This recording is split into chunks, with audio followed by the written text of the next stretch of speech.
Hi, welcome to the 13th Floor. I'm Marty Duda, and today we have with us from the Terrorways and the Features and the X-Features, it's Chris Orange. Thanks, Marty. Hey, thanks for having me on the show. Thanks for coming around.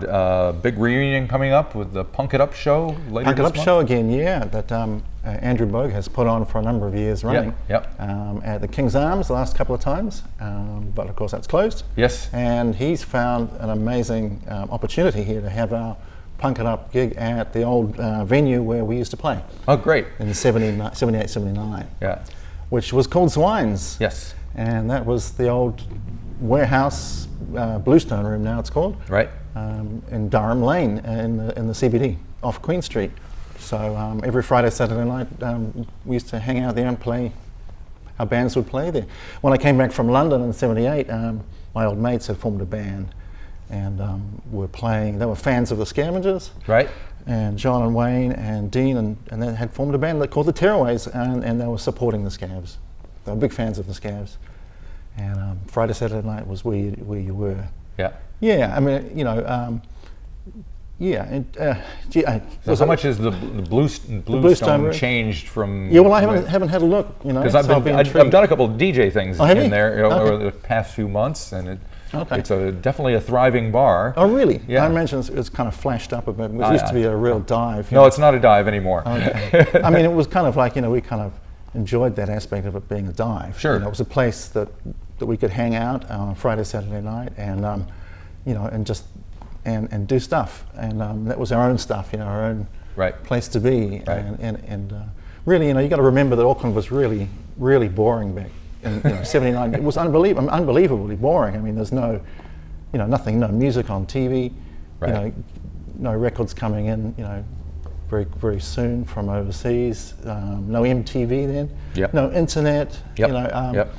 No live music, not much live music. You know, and the only bands that were playing were kind of bands that were aping the kind of LA, you know, cocaine sniffing. Yeah, because to be perfectly honest, for me, because I didn't come to New Zealand until the '90s. Yeah. And looking back, to me, the beginning, and some people may be annoyed by this fact, but to me, it feels like New Zealand music started with the punk movement in the late '70s. It was a great renaissance then. You know, that's probably the most creative era New Zealand had ever seen in terms of music business. Our music business started there, I would say. Yeah. Really, all the independent labels. Simon Gregg formed, I think, New Zealand's first independent label to put our record out, you know, on Propeller Records. And you also got to remember it's a really violent city back then. Yeah, I wanted to ask you about that. It was a really dead city, you know, because after 6 o'clock. In the same time period, I was in a punk band in Rochester, New York, you know, playing bass because it was the easiest. It only had 4 strings. Right. But in Rochester, New York, the music scene was, I mean, nobody was beating anybody up. No. It was we were all just like into, but it sounds like it's very different here. Yeah, well, you know, every pub and bar in Auckland was owned by a gang. Right. You know, like one of the gangs, like Power, Mongrel Mob, KC's. And to be a young bloke walking down Queen Street looking any different, you know, you were just liable to be taken on, and you know, I ran away from guys with wielding chains and knives a number of times, you know, as we all did, and people got beaten up. I was beaten up after a gig, during a gig, in Mission Bay by the KC's. Right. Yeah. My nose broken. That's why I got a broken nose. Yeah. So our response was, well, you know, we wanted to be safe, and the guy who ran Zwines and Babes downstairs, Babes Disco, he would look after us, and so 11 o'clock closing time, the big brothers of the disco kids downstairs would come looking for punks, and the truck would scream around the side of the alleyway, and the guys wielding chains and throwing bottles, and we'd just jump inside, and Brian would bar the door and call the cops, and you'd hear the bottles smashing on the door. And they go away because they're too pissed just to tell us to go. But you can't imagine anything like that happening now. No, you can't, except in South Auckland it's getting pretty heavy at the moment. My students tell me, I work at Mains, you know, I have a lot of students from South Auckland. Right. And people are getting shot out there, so things are getting pretty horrible out there. But, you know, our response was, you know, a place, we celebrated diversity and deviance and trashiness, and we wanted a place of our own, and you know, celebrating the place too, the local side of Auckland. You know, we're celebrating being in Auckland on a Friday, Saturday night, and saying, well, fuck everyone else because we're not going to get beaten up. Right. You know, we're not there for money. We're there for ourselves, you know, to have fun, you know, and dance and play good music. Yeah. And what was the audience like? Were they just like you? It was just exactly the same. It was all the same. I mean, Zwines was packed every Friday. So have you seen the photos from Zwines? It was just wall to wall, really. Yeah. And people outside in the alley as well. And, you know, and the sort of the tough guy sort of boot boy image that we ended up cultivating, as the Terrorways did, really, was kind of like really ironic. I mean, there's nothing tough about us at all. You know, so it was a completely ironic thing, but it was kind of a stance, you know. Yeah. And, you know, the Terrorways played great dance music, love songs at 100 miles an hour. Yeah, that's the way to go. And so the original band is all back together for this? That's the amazing thing, is, you know, that to have John come back from Brisbane and everyone's still alive. Incredible. It's 40 years later, mate. 40 years later. Yeah, that's pretty cool. So, I mean, Saturday the 25th of May at Zwines is going to be way too much fun. I don't know how I'm going to survive having that much fun. Because the last time you played together was, what? 2008. 2008. And that was terrifyingly fun. Yeah. So it'll be a great night. I mean, all the bands that are playing, you know, the Terrorways, the Features, I'm playing in both bands, the Pneumatics are playing, Proud Scum's playing, and Spelling Mistakes. I mean, fantastic, you know. And they're all, you know, they write great songs, so they're iconic, dare I say, iconic New Zealand songs there that celebrate, you know, a sense of place, you know, being in Auckland. Right. And so you moved from the Terrorways to the Features between like 79 and 80.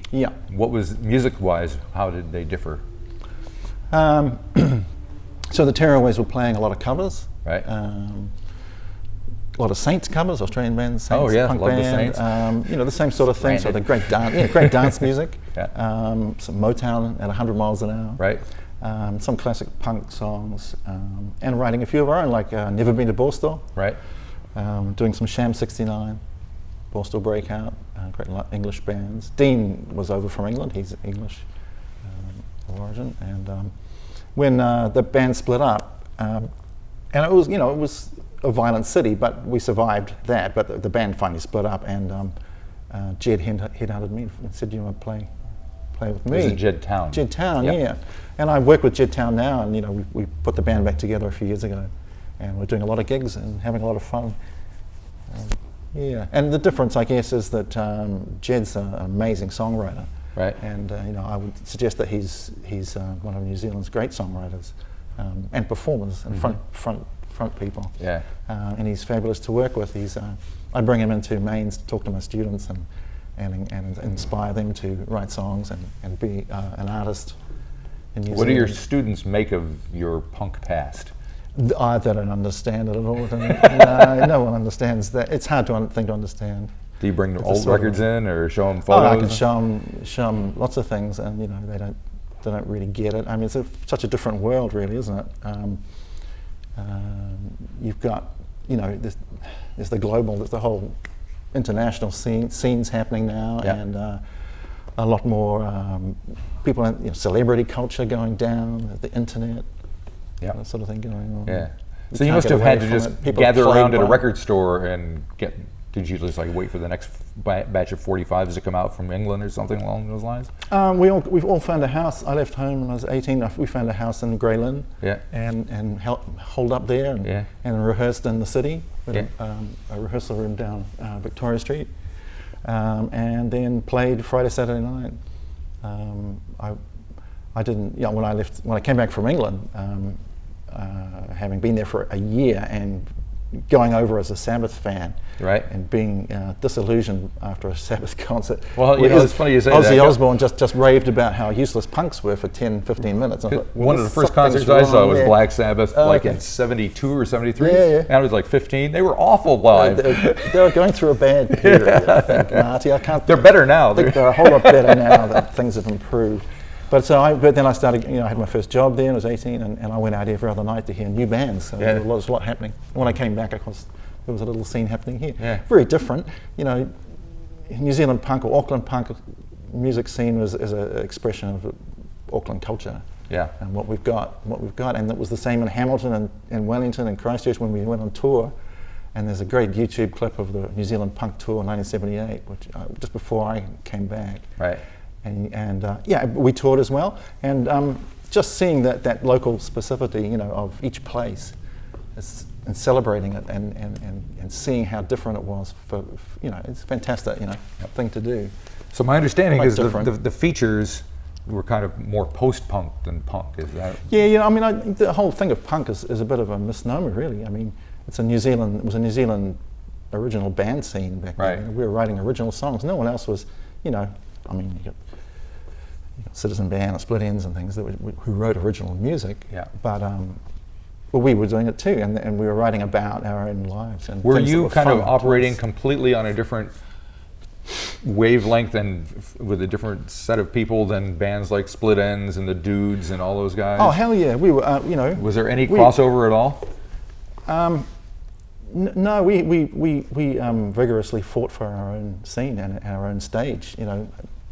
Having a stage at Swines was magic. Yeah. That was our stage. We got the stage as one of our featured songs. We're not going to let that go to any of the Dudes or Citizen Band. Anything like long hairs, fucking hell, long hair. People pretending to be cocaine addicts and things. Jesus Christ, April Sun and where? April Sun. Right. Oh my God, this is friggin' Auckland, Right. And it's really depressing. Yeah. There's nothing going on. So it was quite a different scene. Yeah. And I think people come and had a look, but they didn't get to play. Now, tell me about the record that you brought with you here. Oh, yeah, okay. So this is a features record that it's a recording that we made in 1980 in Mascot Studios, and Simon Gregg released 3 or 4 songs from it in 1980, 81. But then the tapes were kind of lost and discovered again, and Jed remastered them and added a few vocals. I did a great sleeve in that, and Flying Nuns picked it up and re-released it in 2016. So that's been out for a little while now, but it's an awesome thing to have. And how would you say, you mentioned Flying Nun. Yeah. How does the Flying Nun thing fit in with what you guys were doing? Were you kind of like laying down the foundation for it? Was it a completely separate thing? Was there... For Flying Nun? Yeah, because Flying Nun's a different kind of... Yeah, Dunedin, yeah. Now Flying, I mean, Dunedin bands didn't come to Auckland. Right. It was a foreign scene for us, Dunedin. It was down there. I mean, they weren't interested in our music. Mm-hmm. Flying Nun wasn't interested in any of the Auckland punk bands, and we tried. In fact, there was no label in Auckland that was interested in releasing us until Simon Gregg picked it up. Right. And then, of course, the Enemy arrived from Dunedin, and that just blew our minds, really. In what way? Well, Chris Knox and the band were so down to it. Their songs were so original. They're all playing original songs. Yeah. And great songwriting. Just fantastic songwriting. Mm. And, now, do you listen to any current punk music? I don't know if I'd call it punk, mate. I don't know what current punk is. Well, there's a band called Idols, IDLES, that was just here. They're an English band that a lot of people like, who kind of draw from that same sound. Yeah, I listen to a lot of things, but I went to Hosier the other night. How was that? Check it out. It was fantastic. Yeah. What a great I saw him the band. First time he was here, and then I had to work this time, so it was... What a great songwriter, eh? Yeah. Just stunning stuff, the great songs, great arrangement, and fantastic performances. Mm. Yeah. And it seems like the way you describe it, the scene was very kind of segmented back then. Do you think that people are more accepting of different genres of music nowadays than they were back in the day? Oh, I think there's a lot more exposure to, all those musics people get to hear a lot more. I don't know. I mean, things are becoming siloed again with the internet, aren't they? Yeah. My students they listen to a lot of chilled out music. Really? Yeah, which is difficult for me. Do you want to kick them in the pants and say, get some rock and roll in? Get the tempo up a bit, eh? How do you dance to this chilled out stuff?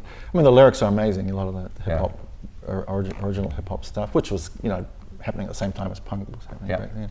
So what happens when you guys get back together again? Is there a lot of rehearsing? Is it kind of come natural? What happens when you haven't been playing it together in a long time? Oh, well, different bands. I mean, the Terrorways, we the last time, 2008, we tried to get it together. It took weeks for our drummers to come up to speed, because they hadn't played for 30 years. Yeah. For more than 30 years, and they were sweating, and was scary. And about a week before... This is why you play the bass.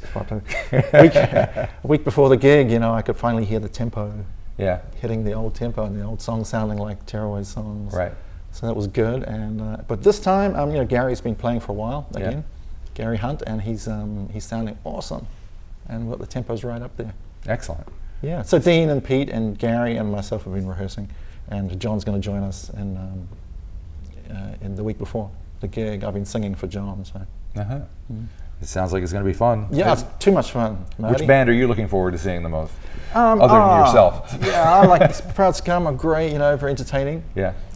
Great songs. Yeah. I like Nick Hansen and Spelling Mistakes. I mean, you know, just great songs too. Cool. Fabulous, iconic New Zealand songs. Yeah, AK-79 was, you know, the album that had a lot of those on. Yeah. I don't know if you're aware of that, but I am. I'm dying to get an original copy at some point. But. Well, so am I, mate. There you go. Who knows? Maybe someone will reissue it again. Yeah. Well, here's hoping, eh? Yeah. Well, thanks for coming by and talking to me. I appreciate it. It's really cool. I wish I was back there. It sounded really exciting to be in that. Sorry, it's all sold out, but you know. Yeah. Well, you got to do some more gigs. Yeah, well, we do. I'm thinking about that. Okay. All right. We'll see what happens. Thanks, Marty. Thank you.